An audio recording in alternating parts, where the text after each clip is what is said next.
Hi guys, it's Ron and welcome back to my YouTube channel. Another day, another vlog. And for today's video, tuturuan ko kayo kung paano gumawa ng lip tint and eyebrows tattoo na pwedeng tumagal ng 1 week. Depende naman kung hindi ka naliligo, pwede naman tumagal ng 1 month. So kung gusto mo malaman, please keep on watching.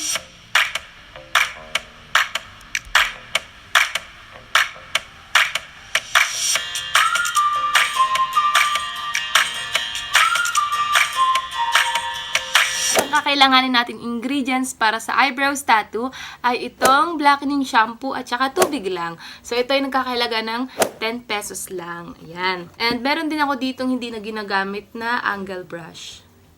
So kailangan dito, handahan lang. Dapat sure kayo kasi pag nagkamali kayo pag ganun, magmamark na siya syempre kasi nga tattoo, di ba?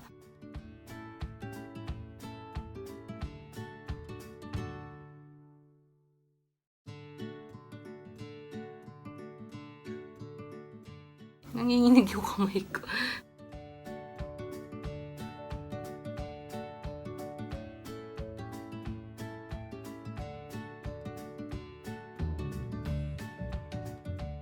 Ang gagawin ko pagdating dito, hinipisan ko lang yung lagay kasi syempre, kapag natuyo siya tapos inugasan ko na siya, magiging permanent siya. Kaya ayoko naman na magmukha akong Betty La Fea, diba? Yan. So okay na ako dito. And kung mapapansin nyo, color green siya. Pero believe me, kapag ito ay hinugasan ko na, color black na po ito. Tapos maglalagay na rin ako ng lip tint tattoo. Yan. Gagamit ako ng cotton buds kasi hindi ko naman malalagay ng... Wala akong panlalagay na iba.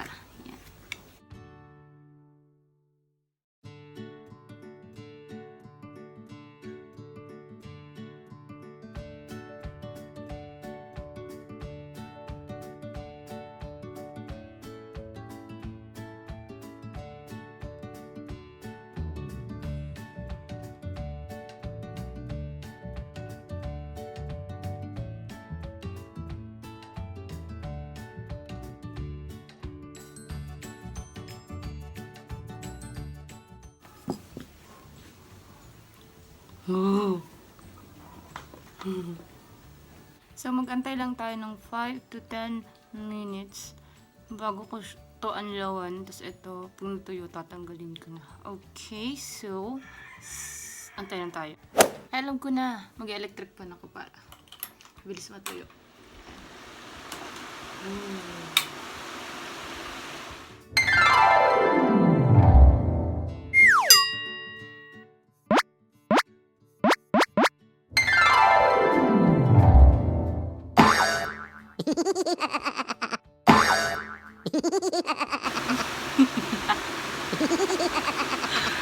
Rar.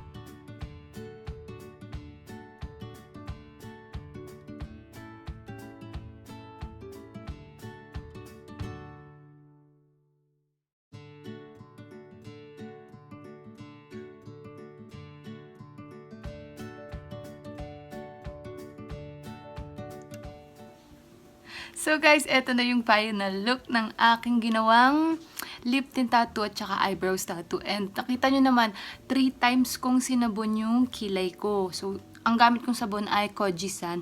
And eto na yung pinaka-stain nung eyebrows tattoo na sinasabi ko. Test natin sa pamamagitan nitong, basta ito, cotton buds. Yan. So, yan. Ito. And walang nag-transfer na color. So, ang ganda. And then, next naman ay ito.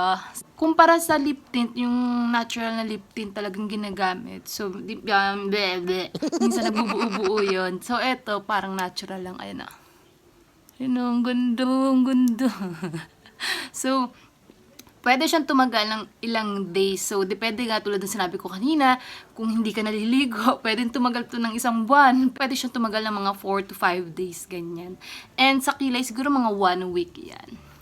O, diba, pag nag-outing kayo ng friends mo, family mo, kahit lumublob ka ng ilang beses, diba?